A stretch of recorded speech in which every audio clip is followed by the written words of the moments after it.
என் பேர் குஹன். நான் வந்து வராண்டா ரேஸில் திருச்சி பிரான்ச்சில் மே 25th பேட்சில் ஜாயின் பண்ணேன்.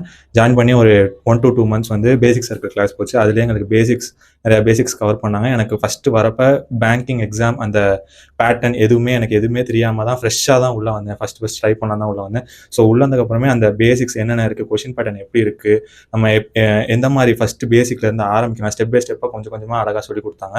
அதனாலேயே எனக்கு கொஞ்சம் கொஞ்சமாக பேசிக் கொஞ்சம் கொஞ்சமாக கற்றுக்க ஆரம்பித்தேன். அதுக்கப்புறமே அந்த டைம்ல எங்களுக்கு நிறையா வந்து நோட்டிஃபிகேஷன்ஸ் நிறையா கொடுக்க ஆரம்பிச்சாங்க. இந்த மாதிரி எக்ஸாம்ஸ் வந்து அதையும் நிறையா இதை அப்ளை பண்ண சொன்னாங்க எங்களை. அதுக்கப்புறம் இன்னும் ஒவ்வொரு பேசிக்ஸ் இருக்கிற கிளாஸ் நடக்கிறப்பையும் அதுக்கப்புறம் அதுக்கு மெட்டீரியல் கொடுக்குறது, அதுலேயும் அந்த அந்த அன்னைக்கு என்ன டாபிக் கவர் பண்ணுறாங்களோ அதுக்கு ஒரு டெஸ்ட் நடத்தினாங்க. அந்த டெஸ்ட்டையும் வந்து மானிட்டர் பண்ணி நம்ம என்னென்ன தப்பு பண்ணுறோம், என்னென்ன மாற்றிக்கணும், அந்த மாதிரி விஷயத்தையும் சொல்ல ஆரம்பிச்சாங்க.